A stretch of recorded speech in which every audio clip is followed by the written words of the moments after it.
ಇಂದಿನ ವಿದ್ಯಾರ್ಥಿಗಳು ವೃತ್ತಿಪರ ಕೋರ್ಸ್ಗಳ ಜೊತೆಗೆ ಗ್ರಾಮೀಣ ಭಾಗದ ವಿದ್ಯಾರ್ಥಿಗಳು ಸೈನಿಕ ತರಬೇತಿ ಕೇಂದ್ರದಿಂದ ತರಬೇತಿ ಪಡೆದು ಉನ್ನತ ಅಧಿಕಾರಿಗಳಾಗಿ ದೇಶ ಸೇವೆ ಮಾಡುವಂತಾಗಬೇಕು ಎಂದು ಕುಡಚಿ ಪಿಎಸ್ಐ ಶಿವರಾಜ್ ದರಿಗೋಣ ಅಭಿಮತ ವ್ಯಕ್ತಪಡಿಸಿದರು. ರಾಯಭಾಗ ತಾಲೂಕಿನ ಹಾರೋಗೇರಿ ಪಟ್ಟಣದ Shri Mallikarjuna foundation Shri MS Naragund international ಆಂಗ್ಲ ಮಾಧ್ಯಮ ಸಿಬಿಎಸ್ಇ ಶಾಲೆಯ ಆವರಣದಲ್ಲಿ ಶಾಲಾ ಸಂಪತ್ತು ಸಾಂಸ್ಕೃತಿಕ ಚಟುವಟಿಕೆಗಳ ಉದ್ಘಾಟನೆ ಹಾಗೂ ಕಾರ್ಗಿಲ್ ವಿಜಯ್ ದಿವಸ್ ಕಾರ್ಯಕ್ರಮದ ಮುಖ್ಯ ಅತಿಥಿಗಳಾಗಿ ಆಗಮಿಸಿ ಸಸಿಗೆ ನೀರುಣಿಸುವ ಮೂಲಕ ಚಾಲನೆ ನೀಡಿ ಮಾತನಾಡಿದರು. ಯಾವ ರೀತಿ ಪ್ರಿಕಾಷನ್ ತಗೋಬೇಕು ಅಂತೇಳಿ ನಾವು ಆ ಟೈಮಲ್ಲಿ ಡ್ರಿಲ್ ಮಾಡಿದ್ವಿ. ನಾವು ಒಂದು ರಿಕ್ವೆಸ್ಟು, ಆಲ್ಮೋಸ್ಟ್ ಎಲ್ಲ ಸ್ಟೂಡೆಂಟ್ಸ್ ಇಂಜಿನಿಯರು ಡಾಕ್ಟ್ರು ಅದನ್ನೇ ಹೇಳ್ತಿದ್ದಾರೆ. ಒಂದು ನಮ್ಮ ಕಡೆಯಿಂದ ಆರ್ಮಿ ಆಫೀಸರ್ ಆಗೋದು ಭಾಳ ಕಮ್ಮಿ. ಸೊ ಹಂಗಾಗಿ ಹೈಸ್ಕೂಲ್ ಮಕ್ಕಳಿಗೆ ನೀವು ನ್ಯಾಷನಲ್ ಡಿಫೆನ್ಸ್ ಅಕಾಡೆಮಿ ಆ ಬಗ್ಗೆ ಸ್ವಲ್ಪ ಕೋಚಿಂಗ್ ಕೊಟ್ಟರೆ ನಮ್ಮ ಕಡೆಯಿಂದ ನಮ್ಮ ಭಾಗದಿಂದನೂ ಜಾಸ್ತಿ ಆರ್ಮಿ ಆಫೀಸರ್ ಆಗ್ತಾರೆ. ಜಾಸ್ತಿ ಈಗ ಇರೋದು ಆರ್ಮಿ ಆಫೀಸರ್ ಎಲ್ಲ ನಾರ್ತ್ ಇಂಡಿಯಾದವರು ಇರ್ತಾರೆ. ಸೊ ನಮ್ಮ ಕಡೆಯಿಂದನೂ ಆರ್ಮಿ ಆಫೀಸರ್ ರೆಡಿ ಆಗಕ್ಕೆ ನಮ್ಮ NDA ಟ್ರೈನಿಂಗ್ ಇಲ್ಲಿಂದನೂ ಸ್ಟಾರ್ಟ್ ಮಾಡಿದರೆ ಒಂದು ಒಳ್ಳೆ ಇದಾಗುತ್ತೆ. ಈ ಕಾರ್ಗಿಲ್ ಆದಮೇಲೆ ಈಗ ಪಹಲ್ಗಾಮ್ದು, ಈಗ ನಾವು ಅಲ್ಲಿ ಬಾರ್ಡರ್ದಾಗ ಸೈನಿಕರು ನಮ್ಮ ಪರವಾಗಿ ಹೋರಾಡ್ತಿರ್ತಾರೆ. ಬಟ್ ನಾವು ಇಲ್ಲಿ ಇದ್ಕೊಂಡು ಯಾವ ರೀತಿ ದೇಶ ಸೇವೆ ಮಾಡ್ಬೇಕು ಅನ್ನೋದನ್ನು ಸ್ವಲ್ಪ ಹೇಳ್ಬೇಕಂತ. ನಾವು ಪ್ರತಿಯೊಂದೂ ಈಗ ರೋಡ್ ಮೇಲೆ ಹೋಗ್ತಿರ್ತೀವಿ. ರೋಡ್ ಮೇಲೆ ಹೋಗುವಾಗ ಒಂದು ನಾವು ಕ್ಲೀನ್ ಇರೋದಾಗ್ಲಿ, ನಮ್ಮ ಮನೆ ಸುತ್ತಮುತ್ತ, ಸ್ಕೂಲ್ ಸುತ್ತಮುತ್ತ, ರೋಡ್ ಮೇಲೆ ಹೋಗುವಾಗ ಯಾವುದಾದ್ರೂ ಇನ್ಸಿಡೆಂಟ್ ಆದರೆ ಇವೆಲ್ಲನೂ ಪ್ರತಿಯೊಬ್ಬರು ಜವಾಬ್ದಾರಿ.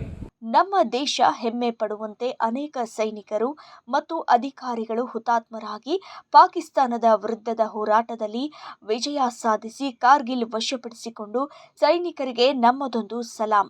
ಅದರಂತೆ ಎಲ್ಲ ವಿದ್ಯಾರ್ಥಿಗಳು ಸಾಂಸ್ಕೃತಿಕ ಚಟುವಟಿಕೆಗಳಲ್ಲಿ ತಮ್ಮದೇ ಆದ ಜವಾಬ್ದಾರಿ ಅರಿತು ಶಾಲೆ ಶಿಕ್ಷಕರಿಗೆ ಮತ್ತು ತಂದೆ ತಾಯಿಗಳಿಗೆ ಕೀರ್ತಿ ತರುವಂತೆ ವಿದ್ಯಾಭ್ಯಾಸ ಮಾಡಬೇಕು ಎಂದು ಚಿಕ್ಕ ಮಕ್ಕಳ ತಜ್ಞರಾದ ಡಾಕ್ಟರ್ ಗಿರೀಶ್ ನಾರಗುಂಡ ಹೇಳಿದರು. ಇಂಥ ಪರಿಸ್ಥಿತಿಯಲ್ಲಿ ಡಾಕ್ಟರ್ ಆಗೋದು ಇನ್ನೂ ನಮ್ಮನ್ನ ಬಹಳ ಜನ ಬೇಕು. ಯಾಕಂದ್ರೆ ಈಗಿನ ಪ್ರಕಾರ 1,000 ಜನಸಂಖ್ಯೆಗೆ ಒಬ್ಬ ಡಾಕ್ಟರ್ ಬೇಕು. 1,000 ಜನಸಂಖ್ಯೆ. ಯಾಕಂದ್ರೆ ಕೊರೋನಾದಲ್ಲಿ ಗೊತ್ತಾಯ್ತು ನಿಮ್ಗೆ, ಎಷ್ಟೋ ರೋಗಿಗಳ ಸತ್ರ, ಅವರಿಗೆ ಆಕ್ಸಿಜನ್ ಸಿಲಿಂಡರ್ ಸಿಗಲಿಲ್ಲ, ವೈದ್ಯರ ಅವೈಲೇಬಲ್ ಆಗಲಿಲ್ಲ. ಅಂತ ಪರಿಸ್ಥಿತಿಯಲ್ಲಿ ವಾಜಪೇಯಿ ಪ್ರಧಾನಮಂತ್ರಿ ನರೇಂದ್ರ ಮೋದಿ ಅವರು ಸಾಕಷ್ಟು ಮೆಡಿಕಲ್ ಕಾಲೇಜ್ದಾಗಿ ಮೆಡಿಕಲ್ ಸೀಟ್ ಹೆಚ್ಚು ಮಾಡಿ ನಮ್ಮ ವೈದ್ಯ ವೃತ್ತಿಯನ್ನು ಹೆಚ್ಚಿಗೆ ಮಾಡಿ ವೈದ್ಯ ಸೇವೆಯನ್ನು ಮಾಡಬೇಕಂತೇಳಿ ಅವರ ಪಣ ತೊಟ್ಟಂತ. ಅದಕ್ಕಾಗಿ ಎಷ್ಟು ಡಾಕ್ಟರ್ ಆದ್ರೂ ಕಡಿಮೆ. ಅದ್ರ ಜೊತೆ ಶಿವರಾಜ್ ಸರ್ ಹೇಳಿದ್ರು, ಸೈನಿಕರಾಗಬೇಕು, NDA ಡಿಫೆನ್ಸ್ ಎಕ್ಸಾಮ್ ಆಗಬೇಕಂದ್ರೆ ಹುಡುಗರು ಆಗ್ತಿರ್ತಾರೋ, ತಾಯಿ ತಂದೆ ಏನ್ ಮಾಡ್ತಾರೋ, ಡಾಕ್ಟರ್ ಅವ್ರದ ತಲೆ ಇರ್ತದೆ, ಹುಡುಗರ ತಲೆಗೆ ಮಕ್ಕಳ ತಲೆಗೆ ಇರ್ತೈತಿ. ಆದ್ರ ತಾಯಿ ತಂದೆ ಏನ್ ಮಾಡ್ತಾರೋ, ಫೋರ್ಸೇಬಲಿ ಡಾಕ್ಟರ್ ಅವನ ಇಚ್ಛೆಯನ್ನು ತಿಳ್ಕೊಂಡು ನಾವು ಮಾಡಿದ್ದಾದ್ರೆ ಒಂದು ಒಳ್ಳೆಯದಾಕತಿ. ಬಹಳಷ್ಟು ಇಲ್ಲ, ಒಂದಂತ PUC ಎಷ್ಟು ಹುಡುಗರು ಎಲ್ಲರೂ ಕೇಳಿದ್ರು, ಅವ್ರದ್ದು ಇಂಟ್ರೆಸ್ಟ್ 50% ಇರ್ತೈತಿ. ಬಟ್ ಆದ್ರ ಪೇರೆಂಟ್ಸ್ ಏನೈತಿ, ಡಾಕ್ಟರ್ ಆಗ್ಬೇಕನ್ನೋದು ಅಂತ ಇಲ್ಲ. ಯಾವುದೋ ವೃತ್ತಿ ಆಗಲಿ, ನಾವು ಒಂದು ವೈದ್ಯಕೀಯ ಸೇವೆ ಆಗಲಿ, ಡಾಕ್ಟರ್ ಆಗಲಿ, ಬಿಸ್ನೆಸ್ ಆಗಲಿ, ಶ್ರದ್ಧೆಯಿಂದ ಭಕ್ತಿಯಿಂದ ವಿಶ್ವಾಸದಿಂದ ಮಾಡಿದ್ರೆ ಯಾವುದೋ ಸಕ್ಸಸ್ಫುಲ್ ಆಗತ್ತೆ ಅಂತ. ನಮ್ಮ ಶಾಲೆಯಲ್ಲಿ ಒಂದು PUC ವಿದ್ಯಾರ್ಥಿಗಳು ಬಹಳ ಚೆನ್ನಾಗಿ ಮಾಡ್ತಿದ್ದಾರೆ. ಅವರು ನೀಟದಲ್ಲಿ ಮಾಡ್ತಿದ್ದಾರೆ. ಈಗ ನೋಡಿರ್ಬೇಕೆಲ್ಲ, ನೀವು ಆಂಕರಿಂಗ್ ಮಾಡ್ತಿದ್ರು ಒಂದು ಇಂಗ್ಲಿಷ್ನಲ್ಲಿ. ಯಾಕಂದ್ರೆ ಒಬ್ಬ ಆಂಕರಿಂಗ್ ಮಾಡಬೇಕಂದ್ರೆ ವಿದ್ಯಾರ್ಥಿಗಳು ನಿಮ್ಗೆ ಗೊತ್ತಿರುತ್ತೆ, ಒಂದು ದಿವಸ, ಒಂದು ವಾರ, 15 ದಿವಸ ಪ್ರಯತ್ನ ಮಾಡಿ. ಯಾಕಂದ್ರೆ ಆಂಕರಿಂಗ್ ಮಾಡೋರು ಪ್ರಯತ್ನ ಸಪರೇಟ್ ಅಂತ ಕರೆಸ್ತೀವಿ ನಾವು, ಯಾವುದೋ ಫಂಕ್ಷನ್ಗಾದ್ರೂ ಸಹಿತ. ಅಂತ ಆಂಕರಿಂಗ್ ನಮ್ಮ ಶಾಲೆ ವಿದ್ಯಾರ್ಥಿಗಳು ಮಾಡಿದ್ರೆ ಎಷ್ಟು ಸಮಾಧಾನ ಅನಿಸ್ತೈತೆ. ಪ್ರತಿಯೊಂದು ವಿಷಯದಲ್ಲಿ ಪರಿಣಿತರಾಗಿ ನಿಮ್ಮೆದುರಿಗೆ ಒಂದು ತೋರ್ಪಡಿಸ್ತಾರಂದ್ರೆ ಅಂತ ವಿದ್ಯಾರ್ಥಿಗಳಿಗೆ ನಮ್ಮ ಶಿಕ್ಷಕರು ಬಹಳ ಒಳ್ಳೆಯ ರೀತಿಯಿಂದ ಒಂದು ಟ್ರೈನಿಂಗ್ ಕೊಟ್ಟು ನಿಮ್ಮ ಮುಂದೆ ಒಂದು ತೋರ್ಪಡಿಸಿದ್ದಾರೆ. ಅಂತ ಶಿಕ್ಷಕರಿಗೆ ವಿದ್ಯಾರ್ಥಿಗಳ ವಂದನೆಗಳು ಹೇಳುತ್ತಾ, ಅದೇ ರೀತಿ ಇವತ್ತಿನ ಕಲ್ಚರಲ್ ಪ್ರೋಗ್ರಾಮ್ದಲ್ಲಿ ಬಹಳಷ್ಟು ಒಂದು, ಈಗ ನಾವು ಸಣ್ಣವರಿದ್ದಾಗ ಏನಾಕಿತ್ತಂದ್ರೆ ಶಾಲೆಯ ಮಾನಿಟರ್ ಅಟ್ಟ ಮಾಡ್ತಾರೆ. ಮಂತ್ರಿ ಕೆಲಸನ ಕಸವರಿ ತರೋದು, ಕಸ ಹೊಡಗೋದು, ಮಾಸ್ತರ್ಗಳನ್ನು ಬಡಿಗೆ ತಂದು ಕೊಡೋದು. ಆಗಿಂದ ನಾವು ಮಾನಿಟರ್ ಅಕ್ಕ 2 ಬಡಿಗೆ ತರೋದು, ಬಿಡ್ಯಾಕ ಮಸ್ತ್ ಹುಡುಗರಿಗೆ ಅವನ ಬಡಿತದ. ಈ ಉತ್ಸವದಲ್ಲಿ ಹಂಗೆ ಈಗ ಎಲ್ಲ ಒಂದು MLA ಮಿನಿಸ್ಟರ್ಸ್ ಇರ್ತಾರಲ್ಲ, ಹಂಗ class head monitor, girl monitor, cultural, sports activities, ಹಿಂದಿನವ್ರು ಗೊತ್ತವರು ಅವರ ನಿಗಮದ ಅಧ್ಯಕ್ಷರೆಲ್ಲ ಬರೀ ಇದನ್ನ ಹಾಕೊಂಡೋಗಿರಲ್ಲ ಲೇಬಲ್. ಇವ್ರು ಮಿನಿಸ್ಟರ್, ನಿಗಮದ ಅಧ್ಯಕ್ಷರು ಅವರು. ಅಂತ ಎಲ್ಲ ಒಂದು ಕಮಿಟಿ ಇರುವಂತ ನಿಮ್ಮ ಜವಾಬ್ದಾರಿ ಹೆಚ್ಚಾಯ್ತು. ನಿಮ್ ಜವಾಬ್ದಾರಿ ಹೆಚ್ಚಾದ್ರೆ ನೀವು ಎದೆ ಎತ್ತಿ ಹೋಗಿ ನೀರಿನ ಜಗಳ ತೆಗೆದಿಲ್ಲ. ಎಲ್ಲ ವಿದ್ಯಾರ್ಥಿಗಳ ಜೊತೆ ಪ್ರೀತಿಯಿಂದಿದ್ದು, ಟೀಚರ್ಸ್ ಜೊತೆ ಪ್ರೀತಿಯಿಂದಿದ್ದು. ಇತ್ತೀಚೆಗೆ ಕಾಶ್ಮೀರದ ಪಹಲ್ಗಾಮ್ದಲ್ಲಿ ನಡೆದಂತಹ ಉಗ್ರರ ದಾಳಿಯಲ್ಲಿ ನಾಗರಿಕರ ಹತ್ಯೆ ಮಾಡಿದ ಉಗ್ರರನ್ನ ಸದೆಬಡಿಯಲು ಆಪರೇಷನ್ ಸಿಂಧೂರ್ ಮೂಲಕ ದಿಟ್ಟ ನಿರ್ಧಾರ ಮಾಡಿದ ದೇಶದ ಹೆಮ್ಮೆಯ ಪ್ರಧಾನಿ ನರೇಂದ್ರ ಮೋದಿ ಅವರು. ಆದ್ದರಿಂದ ಇಂದಿನ ವಿದ್ಯಾರ್ಥಿಗಳು ಒಳ್ಳೆಯ ಸಂಸ್ಕಾರ ಪಡೆದುಕೊಳ್ಳುವ ಮೂಲಕ ದೇಶ ಪ್ರೇಮವನ್ನ ಮೈಗೂಡಿಸಿಕೊಳ್ಳಬೇಕು ಎಂದು ಸಂಸ್ಥೆಯ ಅಧ್ಯಕ್ಷ ವಿವೇಕ ನಾರಗುಂಡ ಹೇಳಿದರು.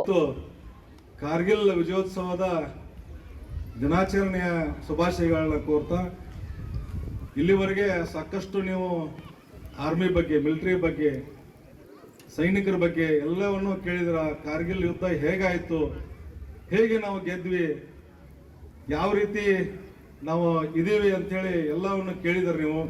ಮೊನ್ನೆ ತಾನೇ ಸಂಭವಿಸಿದಂಥ ಈ ಪುಲ್ವಾಮಾ ದಾಳಿನೂ ಕೂಡ ನೀವು ನೋಡಿದ್ರಿ. ಅದೇ ರೀತಿ ನಮ್ಮ ಪ್ರಧಾನಮಂತ್ರಿಯವರಾದಂಥ ನರೇಂದ್ರ ಮೋದಿ ಅವರು ದಿಟ್ಟ ಹೆಜ್ಜೆಯನ್ನು ತೆಗೆದುಕೊಂಡು ಈ ಸಿಂಧೂರ್, ಆಪರೇಷನ್ ಸಿಂಧೂರ್ ಅಂತೇಳಿ ಹೇಳಿ ಮಾಡಿದ್ರಲ್ಲ, ಜಗತ್ತಿಗೆ ಒಂದು ಭಾರತ ದೇಶ ನಂಬರ್ 1 ಅಂತೇಳಿ ಒಂದು ಎಲ್ಲರಿಗೂ ತಿಳಿಸಿಕೊಟ್ಟಿದ್ದಾರೆ.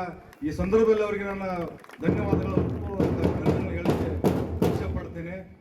ಹಾಗೆ ಸೈನಿಕರಂದ್ರೆ ಒಂಥರ ರೋಮಾಂಚನ ಆಗತ್ತೆ ನಮ್ಗೆ. ಯಾಕಂದ್ರೆ ನಮ್ಮ ಶಾಲೆಯಲ್ಲಿ ಬಹಳ ಜನ ಮಾಜಿ ಸೈನಿಕರಿದಾರ. ಈಗ ಸದ್ಯ ವರ್ಕ್ ಮಾಡುವಂತ ಸೈನಿಕರು ಈಗ ಸಾಕಷ್ಟು ಜಾಗದಲ್ಲಿ ಈ ಕಾಶ್ಮೀರ್ ಅನ್ರಿ, ಈ ಪುಲ್ವಾಮಾದಾಗನ್ರಿ, ಶ್ರೀನಗರದಾಗನ್ರಿ, ಚೀನಾ ಬಾರ್ಡರ್ದಾಗನ್ರಿ, ಬಾಂಗ್ಲಾ ಬಾರ್ಡರ್ದಾಗನ್ರಿ, ಎಲ್ಲ ಕಡೆನೂ ಕೆಲಸ ಮಾಡ್ತಾ ಇದ್ದಾರೆ. ನನಗೆ ಬಹಳ ಒಂದು ಹೆಮ್ಮೆ ಅನಿಸ್ತೈತಿ. ನನ್ನ ಶಾಲೆಯ ಮುದ್ದು ವಿದ್ಯಾರ್ಥಿಗಳ ತಂದೆ ಅವರು ಎಲ್ಲರೂ ಒಂದು ನಮ್ಮ ಭಾರತ ಸೈನ್ಯದಲ್ಲಿ ಕೆಲಸ ಮಾಡ್ತಿದ್ದಾರೆ ಅಂದ್ರೆ ಬಹಳ ಒಂದು ಹೆಮ್ಮೆಯ ವಿಷಯ ಅನಿಸ್ತೈತಿ. ಇನ್ನು ಭಾರತೀಯ ಚುನಾವಣಾ ಪದ್ಧತಿ ಮೂಲಕ ಚುನಾವಣೆ ಜರುಗಿತು. ಈ ಚುನಾವಣೆಯಲ್ಲಿ ಅತಿ ಹೆಚ್ಚು ಮತ ಗಳಿಸಿದ ಅಭಿಷೇಕ್ ದೇಶಪಾಂಡೆ ಮತ್ತು ಅಪೂರ್ವ ಕುಲಕರ್ಣಿ ಶಾಲಾ ಪ್ರತಿನಿಧಿಗಳಾಗಿ ಆಯ್ಕೆಯಾದರು. ಇನ್ನು ಇದೇ ಸಂದರ್ಭದಲ್ಲಿ ಗೀತಾ ನಾರಗುಂಡ, ತ್ರಿವೇಣಿ ನಾರಗುಂಡ, ಶಿಕ್ಷಕ ಸಿಬ್ಬಂದಿ ವರ್ಗ ಹಾಗೂ ಮುದ್ದಾದ ವಿದ್ಯಾರ್ಥಿಗಳು ಉಪಸ್ಥಿತರಿದ್ದರು. ಕುಮಾರಿ ತನ್ವಿ ಲಾಳಿ ಸ್ವಾಗತಿಸಿದ್ರು. ಕುಮಾರ ಸಮರ್ಥ ಮಾನೆ, ಕುಮಾರಿ ಅರ್ಪಿತಾ ಬೆಲ್ಲದ ನಿರೂಪಿಸಿದ್ರು. ನೋಹಾ ಚಮನಶೇಖ ವಂದಿಸಿದ್ರು. Mahadev Kamble, satellite news Kannada, Raybag.